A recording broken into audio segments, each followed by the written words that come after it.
because now that the AGM is closed, we now have a presentation from Brian Rollinson on the Fox Family of Falmouth.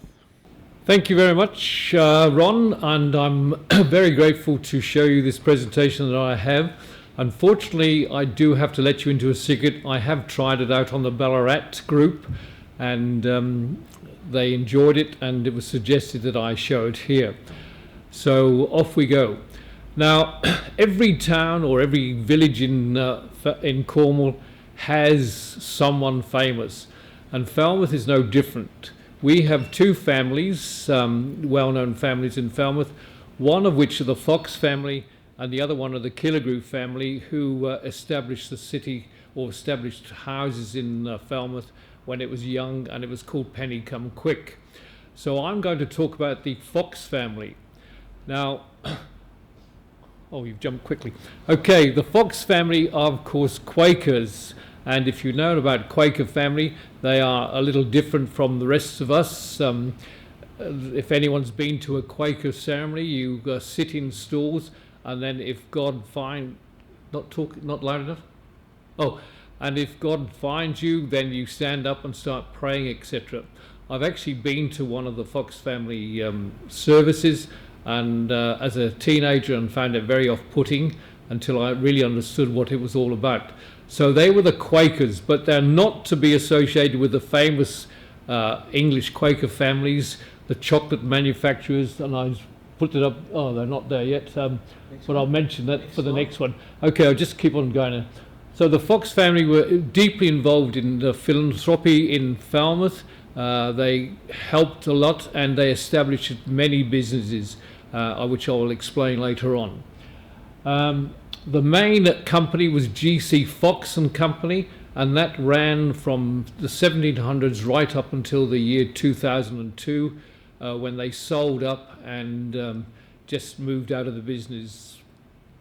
And finally, they were well-known scientists. Even though they didn't, the Quakers were not allowed to go to university, they read a lot and became scientists and inventors. Thank you. Next slide. Right, the family were descended from Francis Fox, who in actual fact wasn't a Cornishman. He was from the other side. He was from Wiltshire, and he came down and decided in 1646 that he would establish himself in actually in Falmouth, but further north. They were connected by lineage to the famous Foxes, but they had no connection by marriage or anything to Charles Fox, the person who started the Quaker movement.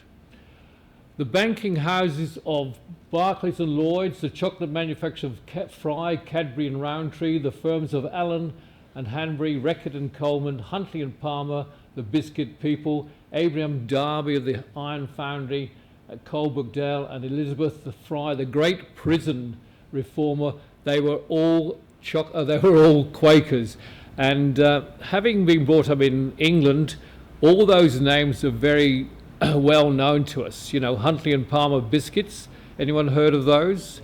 I think they may have come over here. Elizabeth Fry, of course, the chocolate people, Fry's, the chocolate factory, the famous Cadburys. Cadburys were so far ahead in their movement, they established the village of Cadbury for their workers, and we have a connection. My wife's great grandfather was actually one of the members of that Cadbury village when it was started up, etc.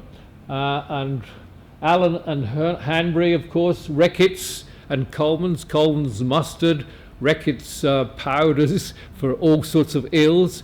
They're also very famous. So there they are. So, and the final thing is, it's surprising that every member of the family, of the Fox family, kept these intimate journals of their living in Falmouth. And not that I have produced any journals to show you, but I have read some extracts of them, and they describe their daily life, what they did, who they visited, and what they did. Thank you, Ken. Okay, unfortunately, the house in Falmouth, the Quaker house in Falmouth, has been torn down many years ago, and they've got a very new house. which I didn't want to show you. I wanted to show you a typical Cornish Quaker house. And this is at Come to Good. Very good name. It's just near Truro, and that's the Come to Good. And if anyone thinks that in Cornwall we don't have thatched cottages, there's a very good example, and the whitewashed walls, etc. Could I ask, has anyone been to Come to Good or anywhere near that, or you've heard of the place? Okay, Come to Good. And that's a typical Quaker house. The one that I've got in Falmouth is a modern, and it's nothing like this, so I really wanted to show off this one. Next slide, please. Okay, we're talking about the most famous of all the Fox family. This is Robert Weir Fox. He was born in 1789, married to Mary Maria Barclay, and lived until 1877, and he outlived 2 of his 3 children. His children were Anna Marie, Robert, and Caroline. He was a Fellow of the Royal Society and a Scientist of Distinction. So if you go into the records of the Royal Society, you'll see his name mentioned quite a few times. He was responsible for several working steam machines in the mining industry, which I'll mention later on. He had business interests in mining and shipping, which led to inventions and discoveries in mining, engineering, geology, and navigation. He collaborated with another Quaker, Joel Lean, in developing Watt's steam engine and increasing its power by the use of high pressure steam. So we can actually see drawings of this, of his, and how he worked it out and made it safer in the mines. Thank you, Ken. There's Charles and Sarah Fox there, just a couple of old photographs that I found of them. Right? Next one, please. Okay, what is most famous about these, the children, were the gardens they established, and I'm sure that on your visit to Cornwall, one of you or some of you must have seen at least one of these gardens. So Charles and Sarah brought Trebar. I'm going to talk about Trebar, Glendurgan, Penjerrick, and Rose Hill, the 4 famous gardens. So the first one I'm talking about is Charles and Sarah bought Trebar on the 27th of April 1831. Their brother Alfred lived next door at Glendurgan. Another brother, Robert, lived at Penjerrick near Buddock Water, and the rest of the family lived in Falmouth. Right, Trebar Gardens. If you could imagine Cornwall, what it was like originally, all right? It was a woodland valley leading down to the Helford River at the end of it. You got full of native trees which opened out to a small cove at the bottom. The first plan was to plant conifers, Scots pine, silver fir, holm oak, and Monterey pine. This is to act as a shelter to the valley. Now, if you've spent any time in Cornwall during the winter time, you know that the weather is not the best. When my wife said to me, being English, she said, "Oh, why don't we go down and work in Cornwall? You come from there." I said, "No way." I said, "The winter is so bad." And as I've said before, I've mentioned before that being in a seaside town of Falmouth, the lighthouse foghorn used to go all night, you know, and blaring out, and the cold wisps come in. And there's a lot of people from the north of England who go down to Cornwall to retire. Little do they know that the wet, damp stuff gets into their bones, and they'll suffer from arthritis and all those other arthritic diseases. So take a hint, only go to Cornwall during the summertime. Even though the crowds are down there, it's congested, etc., it's still got the best weather. Okay, so they acted those as a shelter, and through the family shipping business, the Foxes had access to an array of newly discovered plants from around the world. They instructed their shipping captains anywhere they went to bring back local trees. And this was a great period of building botany gardens, etc., in England. Kew Gardens was the major one.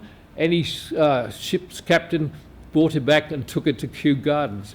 This is why in at Kew Gardens they grew the rubber plant, and they broke the hold on the Brazilian rubber trees. You know, they used to have to go out into the Amazon forest to collect the rubber, because they managed to get the rubber, they smuggled the rubber trees out of out of Brazil, took it back to Kew Gardens, grew the rubber plants, and then took them to Malaya to establish the rubber plantations there. So all these captains were told, bring back some local stuff, bring back the trees. And you can imagine in the holds, huge trees, their roots all wrapped in soil, brought back to England and taken here.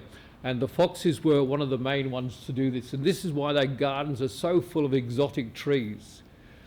Okay, this is from Trabar, some of the trees that you can see. You walk down through a pathway and you go from the top right down. So you pass various trees. I won't tell you all the names. The favourite plant, one of the favourite plants I noticed in all these gardens are our own Victorian, what are they called? The tree ferns, the tree ferns. They've got quite a variety of tree ferns. So someone must have visited Australia and taken some of the tree ferns, and they have other tree ferns. Palm trees are another one. They like the different palm trees. Next. And just other scenes. Could I ask if anyone's been to Trabar? You've been to the other ones. Trabar you've been to, or? Is that the one when there's maze? No, that's Glendurgan, which I'll talk about next. Oh. Okay, so that's Trabar. That's just further near Budok that you go across to. Right, Ken? And there's a lovely one. I think this is one of the best. It's, I'm sorry about the screen size, but the light. This is during the spring, of course, and early summer. Everything's out, the water's running, and look, our favourite bluebells, and my other ones are primroses. Cornwall, always, I love the primroses and the daffodils, the bluebells, and of course, I love rhododendrons. And rhododendrons in Cornwall grow like weeds. If you go along any railway road track, there's rhododendrons on either side.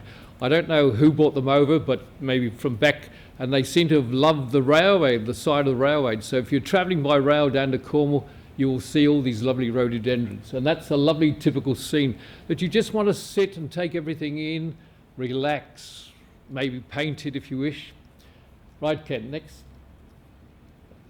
Okay, now we move on to Glendurgan.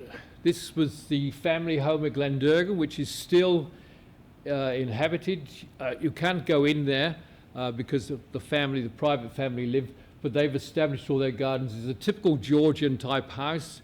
I haven't actually been in, that's as near as I've got to it. Next.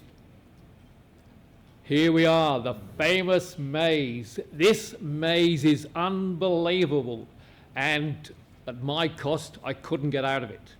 I got stuck somewhere in the middle. The aim is to get to the middle of that maze, that little house. My wife set off and she said, do you want me to follow you? And I said, no, I can find my own way. What did I do? I got lost somewhere. Even at the start, I got lost. Anyway, I eventually found my way somewhere there, and you could look over the fence, and I said, Jane, where are you? She said, I'm at the house. She said, where are you? I said, I don't know. Anyway, my brother and sister-in-law were also there, and they said to me, stay where you are, Brian, we'll come and get you. And I eventually managed to find my way there, but I was really embarrassed because some little boy ran past me and said, hey mate, mister, don't you know where you're going? And I said, and so that's the maze, but it's a beautiful maze, well kept and really well worth a visit. It's the mainstay of these gardens, the Glendurgan Gardens. Ken.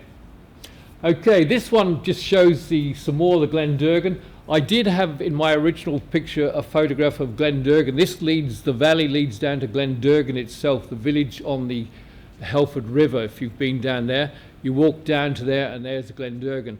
And I did meet someone, Glendurgan, who's in the little museum there, and she found out that we came from Australia, and she said, oh, I spent 2 years as a nurse in Australia, in Melbourne, and proceeded to tell me all about it. And in every fox garden, of course, what do they have? A fox, just to tell you who they are. So there's the fox from Glendurgan Gardens. Not as good as the other foxes I've seen, but that's the one there. Okay, next. The other gardens, these are near Budok again. This was owned and planted by Robert Fox. These are called Pengeric. Can you all say that? Pengeric, one of our Cornish names. And again, well laid out. They're beautiful gardens. And I suggest if you go to Cornwall, don't just go to one, go to the 4 gardens. It's well worth seeing and comparing the differences. You'll see some notices, but the way they're laid out, etc. This is a flatter area. It doesn't lead down to the cove very much. Next. And there's some other gardens. They've got lovely features, etc. You can walk along and rest. There's the tree ferns among all the other ferns, and everything grows really well there. So it's well worth a visit. Next. Okay, a famous, you may never have heard of this man, but a famous man who did lots of travels in Cornwall. He's known as Locke's Guidebook, not only to Falmouth but to other places. And he writes in, Pengeric with its lovely grounds must be visited, and with a party it is well to take a carriage. Wow, it's only aimed at those upper class people. The public are admitted to the grounds by kind permission of the owner on Wednesdays and Fridays on a presentation of a card. Only a botanist's pen can do justice to these grounds, so beautiful and wonderful are they. Whatever it is possible to grow in England is here grown. The gardens have been laid out with a cunning art that conceals art, and the view from the house is ravishing. Apropos of this, have you all seen Monty, what's he called, the garden man? Monty Don.